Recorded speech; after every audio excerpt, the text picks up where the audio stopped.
You're watching CBS News Los Angeles, The Rundown. Hello, I'm Juan Fernandez. Here's a look at your top stories. Officials have grounded the entire Boeing 737 MAX 9 fleet after that mid-air blowout on an Alaska Airlines flight. Chris Van Cleve has the latest.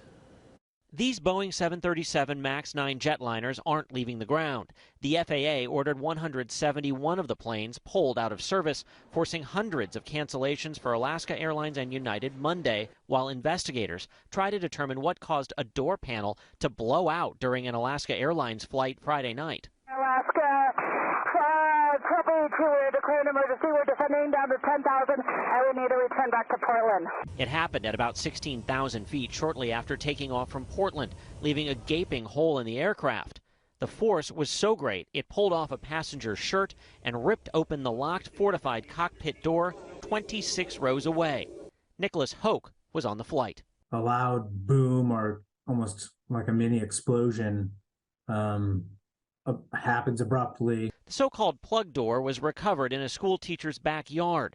The panel is put in place of an optional emergency exit on some 737s. When they install it, it is really not something that becomes an inspection item. From the inside of the airplane, you really cannot even tell that there is anything different about that location. Investigators will spend another day poring over the airplane. You can see it back behind us here, with particular focus on that area where the 63-pound piece of the airplane blew out. On 3 separate occasions in the last month, pilots flying the weeks-old plane reported pressurization warning lights, including on January 4th, the day before the incident. Alaska then restricted the airplane to fly only over land while it tried to troubleshoot the problem. They'll be looking at the totality of the circumstances to see why this happened. Boeing is planning a safety summit on Tuesday. Chris Van Cleve, CBS News, Portland.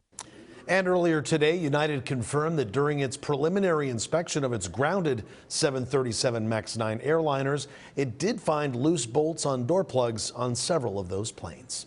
Now to developing news. LA City Councilman Curren Price has pleaded not guilty to corruption charges.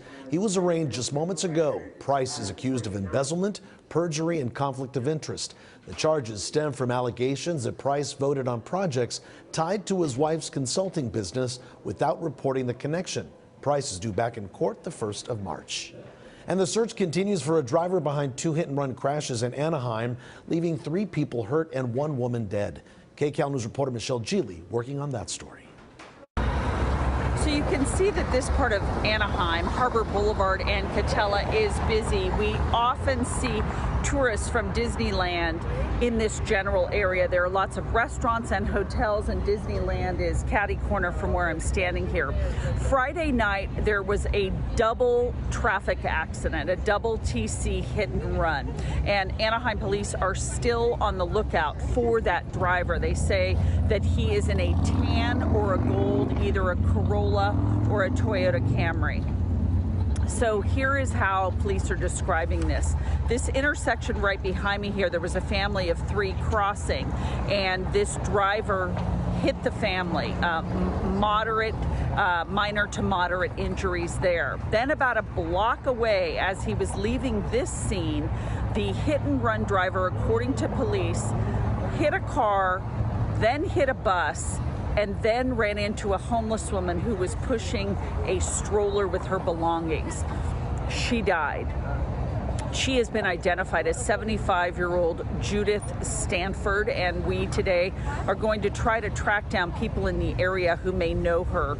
We think that she lived for some time at a local motel. So we're going to see if there's anyone at that location that may know something about Judith Stanford.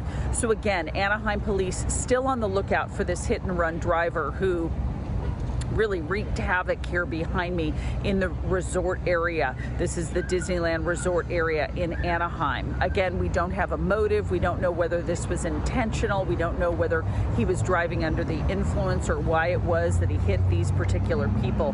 But another interesting fact that police say, a man who had a guitar swung that guitar at the driver's car to try to get him to stop in between the first traffic collision and the second one.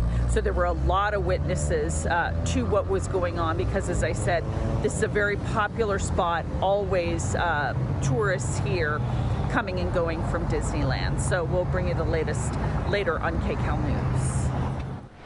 All right, turning now to the weather. Very cold and very windy out there on this Monday. You're looking live at the slopes in Big Bear this afternoon with plenty of snow out there as well. But what can we expect for the rest of the week? KCAL meteorologist Marina Jurica has your next weather forecast. Marina.